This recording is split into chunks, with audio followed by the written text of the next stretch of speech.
Araw-araw, nakikita mo sila sa istasyon. Mga taong nakayuko, nakatulala, tila walang sariling lakas na humakbang patungo sa pampasaherong tren. Para sa marami, ang sasakyang ito ay hindi lamang daan patungo sa ibang lugar. Hindi lamang ito sasakyan. Ito ay isang idlipan kung saan ang bawat pasahero ay nagbabaon ng sariling pagod at kawalan ng pag-asa. Ang bawat buhay ay nakasalalay dito para makarating sila sa kanilang iisang direksyon, patungo sa kung saan sila inaasahang dumating, patungo sa kanilang tinatawag na destinasyon. Himlayan, hindi lamang upang matulog, kundi upang itago ang sarili sa mundong paulit-ulit at walang pagbabago. Minsan, habang nakatayo ako sa gilid ng tren, pinapanood silang pumasok at umupo. Napaisip ako, gusto ko rin bang maging katulad nila? Na sumakay ng walang tanong, humakbang ng walang layunin, at sumunod lamang sa agos na itinakda ng iba. Sa bawat pagkakataon, ang sagot ko ay hindi. Ayaw ko. Ayaw kong sumakay na lamang. Ayaw kong isuko ang aking sarili sa landas na tinatahak ng karamihan.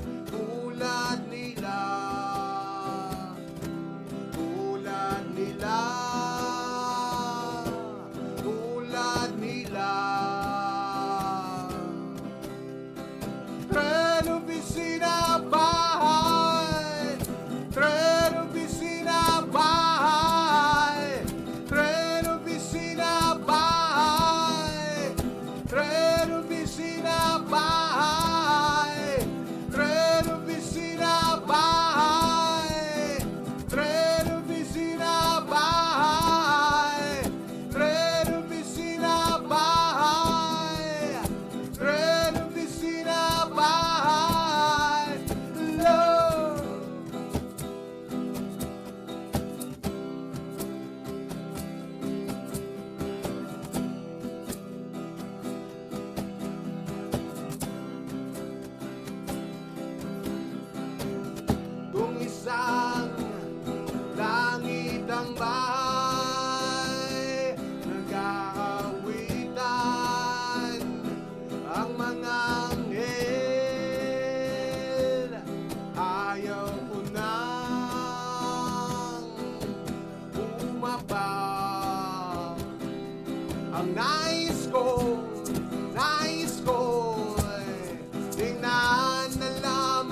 Araw-araw, makikita mo sila sa istasyon.